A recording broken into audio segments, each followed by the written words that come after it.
नमस्कार, good morning friends. कैसे हो आप सभी लोग। Fantasy talent hub YouTube channel में आप सभी लोगों का स्वागत है। दोस्तों, दुनिया चुनौतियों से नहीं चूतियों से ज़्यादा परेशान है और उन्हीं में से एक हमारे पड़ोस में देश है जो कि ये है पाकिस्तान। दोस्तों, पता है कि रोटी पानी नहीं चलेगी इंडिया से खेले बगैर, इंडिया की बातें करे बगैर, लेकिन फिर भी उल्टी उल्टी बातें ही करनी है। अब पहले तो बोल दिया था कि इंडिया के खिलाफ नहीं खेलेंगे, इंडिया से नहीं खेलेंगे, लेकिन फिर खैर थूक के चाटने की आदत भी तो है। उस आदत को कैसे छोड़ दें और अपने बिल्कुल आदत को कायम रखते हुए पाकिस्तान ने अब तय कर लिया है कि इंडिया के साथ में मैच खेला जाएगा। अब इंडिया पाकिस्तान का मैच आपको देखने भी मिल जाएगा। हालांकि इसमें ब्रॉडकास्टर्स, इसमें आईसीसी, बहुत सारे लोगों की मैं गलती मानता हूं कि इंडिया पाकिस्तान को आखिर एक ग्रुप में रखा ही क्यों जाता है। खैर, पैसा भी मायने रखता है। आप एप्स्टीन फाइल से तो आपको समझ में आ ही रहा होगा।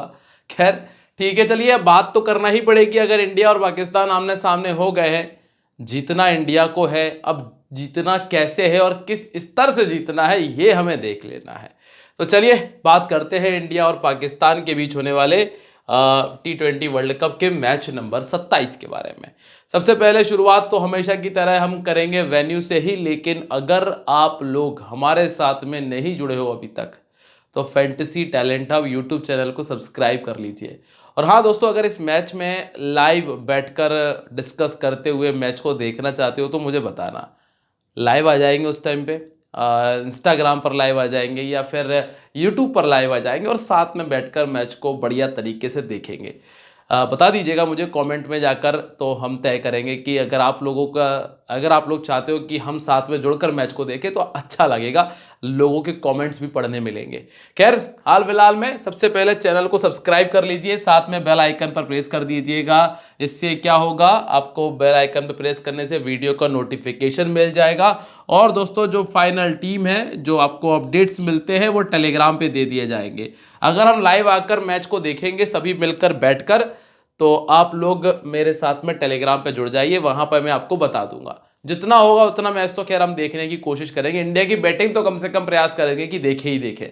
ठीक है, तो टेलीग्राम पर मेरे साथ में जुड़ जाइएगा, जिसका लिंक मैंने आपको वीडियो के डिस्क्रिप्शन में दिया हुआ है। ठीक है, चलिए अब बात करते हैं सबसे पहले वेन्यू के बारे में। मैच होगा आर प्रेमदासा स्टेडियम कोलंबो में। अब चूंकि खेलना अगर भिकारिस्तान से है तो आपको कोलंबो में जाना पड़ेगा।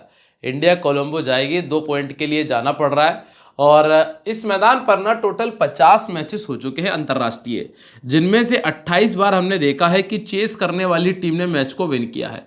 अब दोस्तों, इंडिया में तो हम ड्यू फैक्टर बोल सकते हैं, लेकिन यहां पर ना बहुत ज्यादा ड्यू फैक्टर आपको देखने मिलेगा नहीं। टॉस के बाद मैं आपको टेलीग्राम पे बताऊंगा कि पिच किस तरीके से बिहेव कर सकता है, लेकिन जो हमारा एक्सपीरियंस रहा है इस विकेट को लेकर, जनरली यहाँ पर ना, अगर हम नॉर्मली बिलेटरल सीरीज की बात करें, जब दो देश आपस में खेल रहे होते हैं वहाँ पे स्पिनर ज़्यादा अच्छा करते हैं।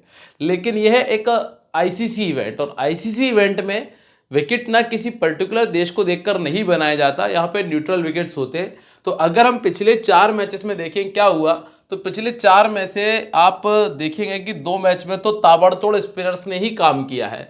जैसे कि इस वाले मैच में टोटल 8 विकेट स्पिनर को मिल गए थे, इस वाले मैच में टोटल 10 विकेट स्पिनर को मिले। ये वाला मैच भी था, लेकिन ये 2025 का मैच है और ये ना आईसीसी इवेंट का नहीं था, ये बिलेटरल सीरीज थी, जहां पे वैसे भी श्रीलंका के हिसाब से पिच तैयार रही होगी।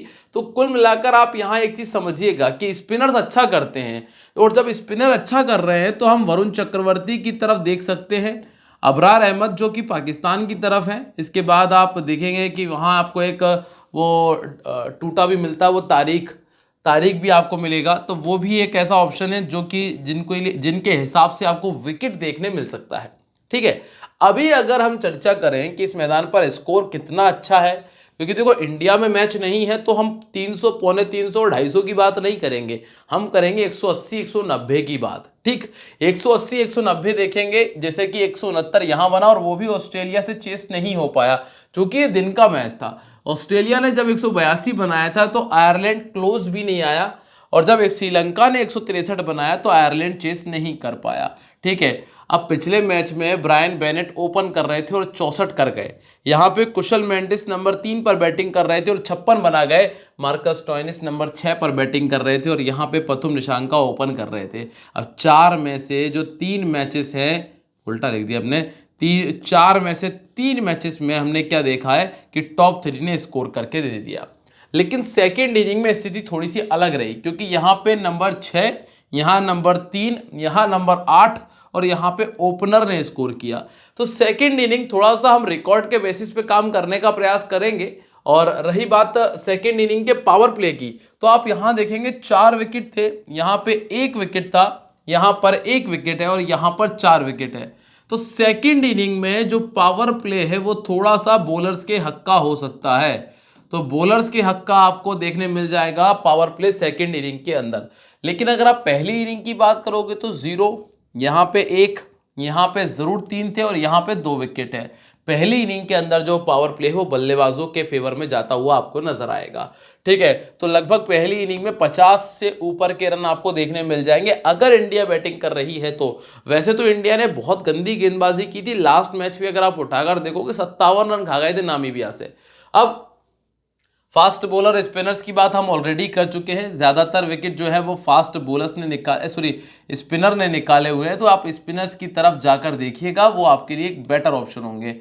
अब चूंकि मैं फाइनल पिच रिपोर्ट आपको टेलीग्राम पे शेयर करूंगा, तो अगर आप लोग टेलीग्राम पे नहीं है फाइनल पिच रिपोर्ट के लिए तो आप मिस कर दोगे। लिंक जो है वो मैंने डिस्क्रिप्शन और कमेंट सेक्शन दोनों जगह दिया है। अब दोनों टीम्स के अगर पिछले 2 मैचेस की बात करें तो आईसीसी इवेंट में ही आमना सामना होता है। यहाँ पे देखिएगा साहिबजादा फरहान का 57 था, ठीक है, यहाँ पे फ़खर जमान का 46 था और फ़हीम अशरफ के 3 विकेट थे। इंडिया की तरफ से फाइनल मैच था ये किस अपना एशिया कप का फाइनल मैच था, जिसमें 69 थे तिलक वर्मा के, दुबे ने बनाए थे 33, कुलदीप के थे 4 विकेट, 2 विकेट बुमराह के थे, अक्षर पटेल ने भी 2 विकेट निकाले थे। अब यहाँ पे साहिबजादा फरहान के 58 थे, हारिस रऊफ के 2 विकेट, अभिषेक शर्मा 74, शुभमन गिल 47, तिलक वर्मा 30 और शिवम दुबे ने 2 विकेट निकाले। क्या हमें समझ में आया? तो ये समझ में ये आया कि साहिबजादा फरहान को इंडिया के गेंदबाजों से दिक्कतें नहीं हुई हैं।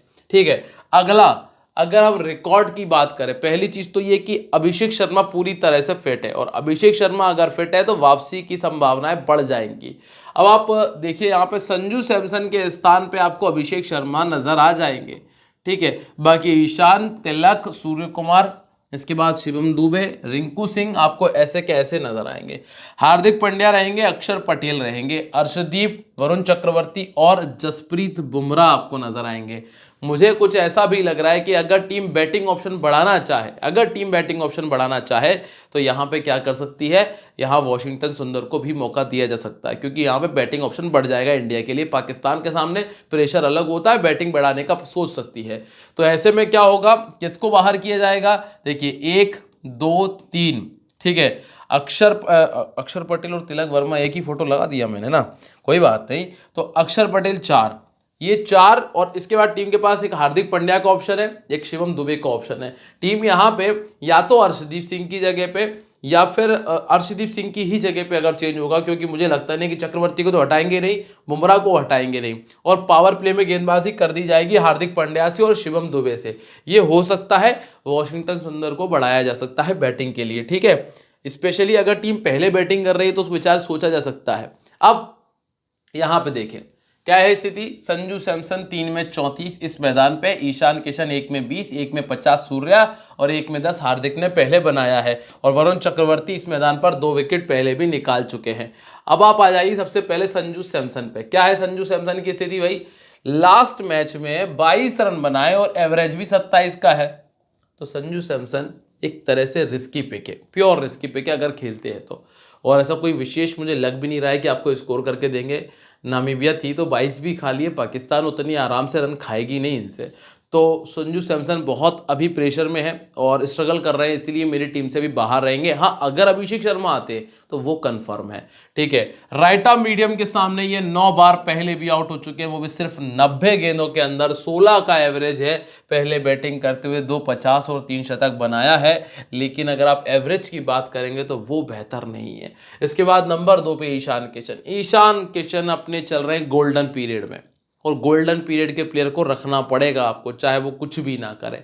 ईशान किशन कंफर्म है क्योंकि दोनों इनिंग्स का रिकॉर्ड अच्छा है और लेफ्ट आर्म नहीं खेल पाते, ये ध्यान रखना। तो यहां ना आपको कौन मिलेगा, शाहीन शाह अफरीदी, और ऑफ स्पिनर के तौर पे सलमान अली अगा और सैम अयूब आपको मिल जाने वाले हैं।